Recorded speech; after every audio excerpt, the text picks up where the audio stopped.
Ligou pra mim um dos sacerdotes de lá. Ele foi bem empírico. Olha, nós te avisamos. O caso Daniel Mastral, sem dúvida nenhuma, tomou uma comoção nacional. E quem veio em suas redes sociais falar sobre o caso foi a ex-cantora gospel Daiane Damasceno, que trouxe um ponto esclarecedor importantíssimo que ninguém ainda tinha visto. Eu vou colocar para você esse vídeo na íntegra e tudo isso você vai ver agora. Se você quer ficar por dentro de tudo que acontece no meio gospel e também na grande mídia, se inscreva agora em nosso canal, ative o sininho e coloque para receber todas as nossas notificações, dê um toque no botão curtir para nos apoiar. E sem muita demora, vamos ao vídeo.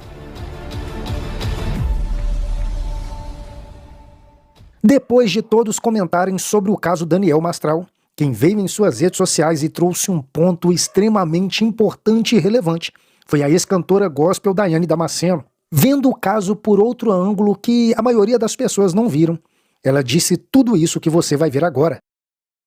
Eu recebi o pedido de uma seguidora para falar do Daniel Mastral, é a Dida Maria, que disse: Daiane, você conhece o Daniel Mastral? Fala sobre ele, por favor. A internet, de fato, foi surpreendida esses dias, gente, com a morte do ex-satanista e escritor Daniel Mastral. Ele foi encontrado morto no quintal da casa dele, lá em Barueri, em São Paulo, com um tiro na cabeça, e tudo indica que foi ele deu cabo da própria vida.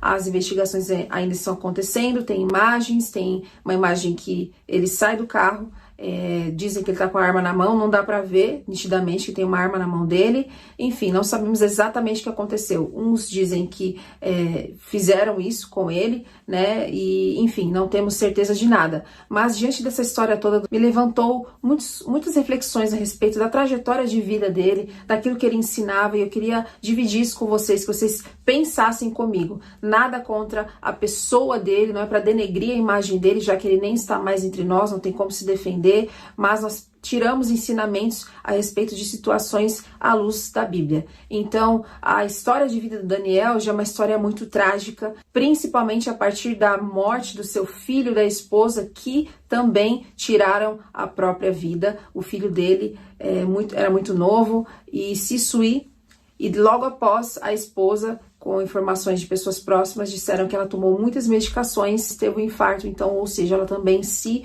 suicidou. E agora, o Daniel Mastral. Óbvio que para ele tudo isso foi muito difícil, ele não soube lidar com a perda, com a dor, com esse buraco que ficou no peito. Porém, os ensinamentos do Daniel Mastral sempre foram focados no satanismo, nas experiências que ele teve, com histórias, gente, mirabolantes, e o que chama atenção é que ele nunca conseguiu provar nenhuma dessas histórias fantasiosas, sabe? E eu cheguei a acompanhar o Daniel por um tempo, até ver que as coisas que ele ensinava não condiziam com a palavra de Deus. Tinha muita mistura, muito misticismo, ocultismo, esoterismo, e aí eu logo saí. Inclusive, quando eu me converti, né, tive contato com o evangelho lá em meados de 2001, 2002, o livro Filho do Fogo, do Daniel Mastral, foi indicado para mim, e logo me avisaram: olha, se prepare espiritualmente, você tem que se consagrar, você precisa jejuar, você tem que estar, olha, tete a tete com o pai, porque você vai ficar opresso, você vai começar a passar mal, as histórias são muito pesadas, é um negócio terrível, você vai ficar mal. E aí eu, né, já comecei a ler o livro com medo, mas no decorrer da leitura aquilo não começou a me interessar mais, deixei o livro para lá, não era aquilo que eu buscava para alimentar a minha fé, meu espírito, não me interessou, larguei. Não senti nada, gente, não tive nenhuma experiência sobrenatural, simplesmente eu li aquilo, parecia que eu tava lendo, sei lá, um livro de contos de criança, historinha. E eu não tinha entendimento, mas eu já fiquei com uma pulga atrás da orelha. E o que chama atenção também, gente, é a quantidade de cristãos que seguiam o Daniel Mastral. Acho que 99% das pessoas eram cristãs, se diziam evangélicas. Olha o quanto as pessoas gostam disso. Fala a verdade. Crente gosta de um sobrenatural, de um ocultismo, das coisas obscuras. Crente gosta desse tipo de coisa. Por isso que a maioria dos seguidores dele eram ditos cristãos. Mas isso é tão preocupante. As pessoas gostam tanto de ocultismo, do sobrenatural, do desconhecido, do mundo espiritual, que a gente não consegue ver a olho nu, que a gente procura coisas desse tipo. Eu mesmo, um tempo da minha vida... Que ridículo. Eu passava noites em claro, pesquisando lá na internet sobre os Illuminatis, pesquisando sobre a nova ordem mundial, pesquisando sobre os senhores do mundo, e eu comecei a ficar meio biruta da cabeça. Sério, eu não tava bem. Não tava bem, até que, graças a Deus, o Senhor abriu os meus olhos e falou: pera, Eu preciso conhecer o evangelho, eu preciso conhecer a palavra em primeiro lugar. Então tem crente que sabe dizer mais sobre as teorias conspiracionistas desse mundo do que sobre a Bíblia, do que sobre Jesus, por que foi salvo, para onde está indo, qual é a base sólida da sua fé. Não sabe dizer, porque está com os olhos focados nas coisas dessa terra, nas questões sobrenaturais, porque quer ter contato com o mundo invisível e se esquece. E não quer, na verdade, não tem interesse nenhum em conhecer sobre Deus, o Criador, aquele a quem a pessoa diz servir. É uma vergonha, né? É uma vergonha. Tem muitos cristãos afundados nessa enganação, nessa mentira. Acorda, gente, pelo amor de Deus. Daniel Mastral, gente, com aquela voz mansa, com aquele jeito educado, eloquente, inteligente, ele ensinava meias verdades. Infelizmente. Tanto que tem vídeos dele falando heresias, coisas absurdas que não tem nada a ver com o Evangelho de Cristo, que não tem nada a ver com os ensinos da Bíblia. E aqui está um deles. Ele diz que os demônios têm possibilidade de perdão. Olha só o perigo dessas falas e o perigo de seguir pessoas baseadas não na Bíblia, mas em experiências pessoais, onde tiraram coisas da sua cabeça. Tem algumas pessoas que dizem que sim, o Daniel Mastral tinha traços de esquizofrenia, de uma pessoa que tinha sérios problemas psiquiátricos. E olha só esse vídeo aqui, onde ele diz que os demônios possivelmente têm perdão, sim. Léo Menezes, ele mandou uma pergunta aqui que é interessante. Ele fala assim, o que falar das ideias absurdas de que em algum momento os demônios terão perdão somente porque Deus é amor? Onde fica as consequências daqueles que conheceram a plenitude da glória de Deus? Tá. Quer responder alguma coisa? Quer falar? Não, você pode falar. Você acha que os demônios podem ter perdão? Lúcifer, se pedir para Deus de verdade, você acha que ele é perdoado? Olha, a Bíblia é categórica numa coisa. Desde que haja arrependimento, né, Deus ele perdoa. E isso não está escrito, não traz nenhuma acepção aos anjos. Porque eles são filhos de Deus também. Tá? Vou voltar a Jó. Vieram os filhos de Deus perante Deus, dentre eles Satanás. Então a porta está aberta. Ele tem não fechou a porta. Não está expulso para sempre. Se você quiser vir, tudo bem.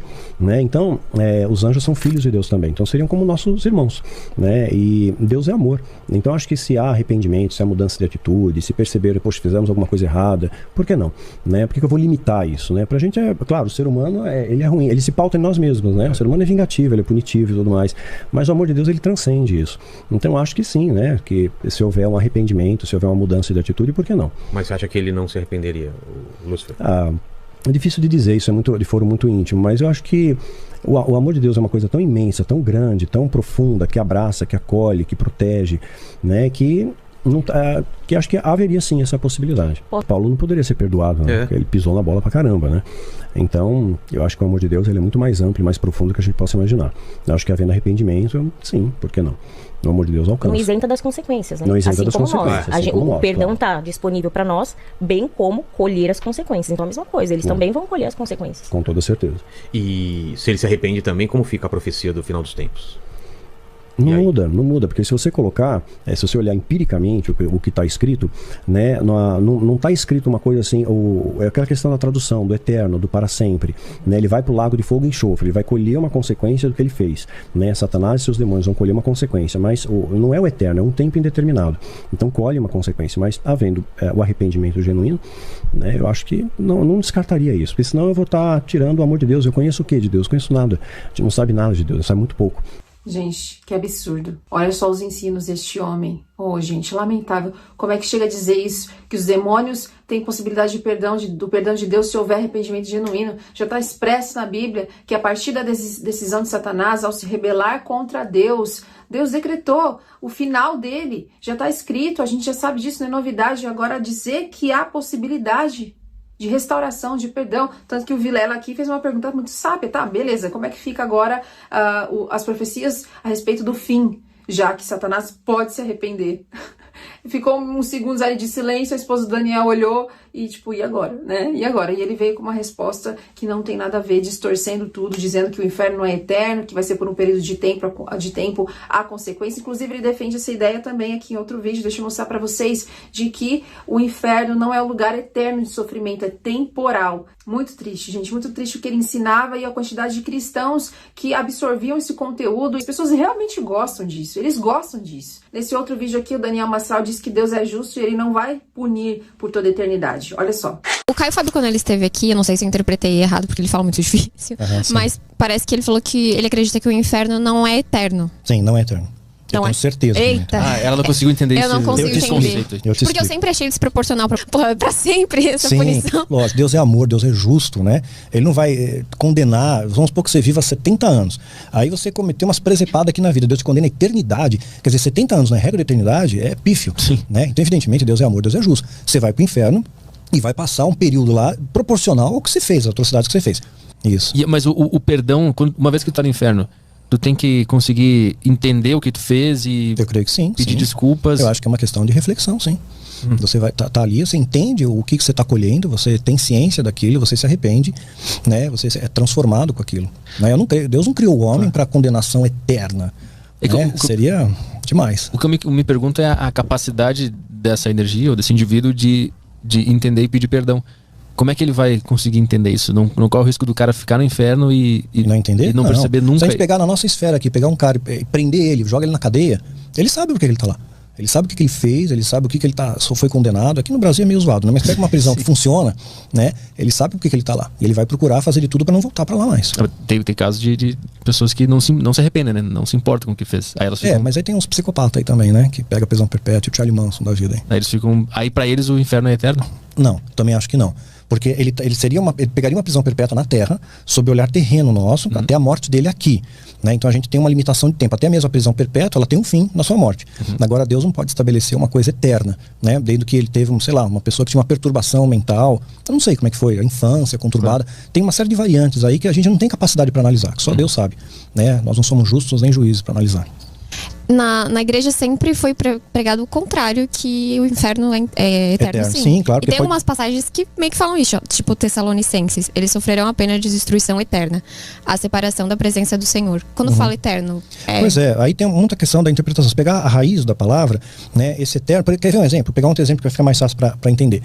Você pegar o termo na Bíblia e Deus se arrependeu, vai ter muitas vezes. Deus se arrependeu de ter feito o homem, por exemplo. Deus se arrependeu de ter feito o homem. Quer dizer, Deus se arrependeu de destruir a cidade de Nínive. Quer dizer, como é que pode um ser onisciente que sabe tudo se arrepender? Então essa conotação não seria arrepender, seria mudou de direção. Mudou de direção porque o homem mudou de direção. O homem se arrependeu, então não recai mais sobre ele a ira de Deus, mediante o arrependimento. Né? Da mesma forma, essa questão de eterno. Né? Esse eterno é difícil da gente mensurar o que é eterno. É um tempo atemporal. A gente não compreende, não entende. Mas eterno, o pé da letra, empiricamente, pra gente, não. Seria um insulto até à bondade e à justiça de Deus, né? É muito sério as coisas que ele falava, né? A extrema dificuldade da grande maioria das pessoas de entenderem que Deus ele continua sendo justo, mesmo tendo criado o inferno, porque o inferno foi criado por Deus, e as pessoas que irão para lá irão enviadas pelo próprio Deus de acordo com as obras que fizeram, com a desobediência, com a vida que levaram. Então, eles não conseguem assimilar. Não, se Deus mandar para o inferno e deixar essa pessoa lá por toda a eternidade, então ele não é bom, então ele não tem amor, muito pelo contrário, Deus é justo e ele continuaria sendo justo se mesmo que ele enviasse todos os seres humanos para o lago de fogo e enxofre. E tem passagens bíblicas dizendo que o inferno é eterno, gente. Eu não sei de onde este homem tirou essas teses, né? E ele sair ensinando isso. Olha o perigo de ouvir pessoas que fazem mistura do evangelho. Olha o perigo de ouvir um outro evangelho. Olha aqui, ó, em Daniel 12, versículo 2. Muitos dos que dormem no pó da terra ressuscitarão, uns para a vida eterna e outros para a vergonha e horror eterno. Outra passagem aqui. Então dirá também aos que estiverem à sua esquerda: apartai-vos de mim, malditos, para o fogo temporário? Atemporal? Não, para o fogo eterno, preparado para o diabo e seus anjos. Mateus 25, 41. Olha aqui em Mateus 25, 46. E irão estes para o castigo eterno, porém os justos para a vida eterna. Marcos 9, 43 a 44. E se a tua mão te escandalizar, corta. Melhor é para ti entrares na vida aleijado do que tendo duas mãos e ires para o inferno, para o fogo que nunca se apaga, onde o seu bicho não morre e o fogo nunca se apaga. Olha só, gente, são muitas passagens no Antigo Testamento e no Novo também dizendo que sim, o inferno é o lugar eterno de punição para aqueles que viveram fora da vontade de Deus, viveram suas vidas no pecado. Então, esses falsos ensinos que o Daniel Mastral ensinava são muito perigosos. Consequência disso, são pessoas realmente com problemas psiquiátricos, problemas mentais. Há relatos de seguidores dele que se acham anjos, né? Havia até isso no Instagram do Tiago Alicerce. Ele fala sobre isso, né, no relato de seguidores, de pessoas que acreditam que são anjos. Então, era praticamente, sim, uma seita que o Daniel Mastral liderava. Ai, Daniel, mas, né, coitado, já morreu. Mas não é porque ele morreu que agora ele virou um anjo. Né, ele com certeza tinha coisas boas, traços bons, né, de uma pessoa que parecia ser um homem manso. Não conhecia a pessoa dele, mas estou falando aqui dos ensinos e do perigo da gente seguir qualquer um. E quando a gente puxa o histórico de vida do Daniel Mastral, com a morte do filho, da esposa e agora dele, olha, gente, a tragédia que é viver no falso evangelho. O falso evangelho é extremamente prejudicial, então as pessoas ficam caçando demônios onde não tem, e não encontram um diabo nas heresias, e não encontram Satanás nos ensinamentos errados, quando a Bíblia fala que chama os ensinamentos fora da palavra de Deus de doutrinas de demônios. Ela está falando exatamente de onde provém o ensinamento errado, da palavra de Deus que é distorcida. Doutrinas de demônios nascem nas trevas. Então as pessoas ficam procurando todo tipo de demônio, tipo de mal, em brinquedo, num filme, numa roupa, numa música, quando na verdade o pecado que está na vida da maioria das pessoas ali escondidinho, isso não é um problema para grande parte dos cristãos. E aí elas seguem esses gurus que dão rapidamente um diagnóstico ali para amenizar o problema, né? Tentando tratar um câncer com um band-aid, sem apontar para o pecado, sem dizer aonde que você tem que mudar, onde você precisa se arrepender, abandonar os pecados. E é muito triste que ele tenha tido esse fim. Realmente fica esse ensinamento e esse alerta pra gente tomar cuidado. Quem que você está escutando? Quem que você para ouvir? Que você se alimenta? Vai pra Bíblia para poder ver se aquilo que a pessoa ensina realmente bate com a palavra de Deus. Ou então, possivelmente, você também, aos poucos, vai se alimentando dessa mentira, se alimentando, até chegar num ponto trágico como Daniel Mastral chegou. Claro que houveram situações na vida dele que ele não soube lidar, possivelmente, com a morte do filho, da esposa, e toda a história de vida e a dificuldade em lidar com os ataques à internet que ele também recebia. O Daniel Mastral contava muitas histórias, gente, mirabolantes, sério, de encontro com o diabo, que ele viu anjos, eram coisas assim que nós pessoas normais, ficamos assim, meu Deus, eu não devo ter nada de Deus então, porque eu não passo por nada disso, eu não tenho todas essas experiências sobrenaturais, talvez você se cobre por isso. Eu queria ouvir a Deus, um dia eu queria ver um anjo, queria um sinal, E você está apegado a essas coisas, querendo ter visões, para que isso prove que você realmente é de Deus. Cuidado com isso. A Bíblia diz assim, mas se alguém, mesmo que sejamos nós ou um anjo do céu, anunciar a vocês um evangelho diferente daquele que temos anunciado, que seja amaldiçoado. Está em Gálatas 1:8. Então, não fique baseando a sua vida pelas experiências pessoais de outra pessoa, que muitas vezes nem é verdade. Essa pessoa criou essa história na cabeça dela. Crente esotérico que acredita em horóscopo, que acredita em cristais, inclusive a atual esposa Daniel Mastral mexe com tudo isso e se diz cristã, não faz sentido nenhum. Então toma cuidado, gente. O evangelho é um só, a palavra de Deus é uma só, não deve ter mistura, fogo estranho no meio dela. Se pessoas misturam o evangelho com qualquer outro tipo de artefato que não condiz com o que nós devemos seguir, rejeite. Não tenha medo de rejeitar, mas ele era tão fofinho, de Deus, bonzinho. O diabo realmente existe, ele estrategista e se disfarça em anjo de luz. Então essa parte que o Daniel Mastral sempre diz sobre Satanás, sobre os demônios, é verdade. E eu nem gosto de enfatizar a questão do diabo, porque para mim ele nem tem poder. Não gosto nem de dizer que ele tem poder, ele tem força. Força de nos enganar, força de através de ensinos malignos, ensinos distorcidos do evangelho, trazer confusão na nossa mente. Então nós passamos a viver uma vida desgraçada, sem conhecer a Bíblia, sem conhecer as Escrituras e a nossa posição no reino de Deus. Que o Senhor conforte a família do Daniel Mastral. Então fique esse alerta para você que seguia o Daniel Mastral ou conhece alguém que seguia ele. Este homem, infelizmente, não pregava o evangelho verdadeiro. Isso é um fato. Basta você conhecer a Bíblia para você ver que o que ele falava eram histórias fantasiosas e que nada a ver tinham com o evangelho de Jesus. Realmente não tem base bíblica alguma essa coisa de batalha espiritual. Inclusive eu queria indicar para vocês para assistirem o vídeo do pastor Rodrigo Mocelin, vou deixar aqui na descrição. Ele tá falando um pouquinho sobre isso também. Informações importantíssimas para te ajudar a esclarecer, a abrir a sua mente para você entender realmente que esse negócio de batalha espiritual, olha gente, é mais um invencionismo das igrejas neopentecostais. Está na hora de muitos cristãos crescerem e pararem de ficar procurando o diabo onde não tem. Mais uma vez eu lamento pela morte do Daniel Mastral, por tudo que aconteceu na história dessa família, que para mim, olha, é como se fosse um filme de terror. Mas fica aí o alerta para você, tome cuidado com os gurus que aparecem te prometendo experiências absurdas no mundo sobrenatural e na espiritualidade. Muito cuidado com estes que querem demonstrar uma intimidade exagerada, tete a tete com o Criador, porque eu tive uma visão, eu ouvi, eu desci no inferno, eu subi, Deus falou comigo. E a vida desmente, é só você olhar para a história da pessoa que tem coisas erradas ali. É um outro evangelho que aquela pessoa vive e traz prejuízos absurdos, tragédias, como foi com essa família. Outro fato curioso é que o Daniel Mastral, nesses últimos tempos, fez amizade com um satanista que está aí na internet e ele diz que eles têm o mesmo Deus, que não há divisão entre eles, que eles têm que se unir. Jamais um cristão verdadeiro diria isso, já que sabemos que o ecumenismo, que é a união de todas as religiões, que é inclusive que o anticristo promete com a vinda dele, né, essa unidade, não é a prática daqueles que servem a Deus de fato, que conhecem a Bíblia, de um cristão verdadeiro. Jamais um cristão genuíno diria isso. Jamais um cristão verdadeiro estaria sentado numa mesa com um satanista para fazer alianças com ele, dizendo ter o mesmo Deus. Então isso é algo que fica aí como grande sinal. Fica a prova que Daniel Mastral não estava nada bem espiritualmente. Se você chegou até o final desse vídeo, se inscreva em nosso canal, ative o sininho e coloque para receber todas as nossas notificações. Dê um toque no botão curtir para nos apoiar. Esse é o canal Mover Gospel e eu espero por você aqui no próximo vídeo.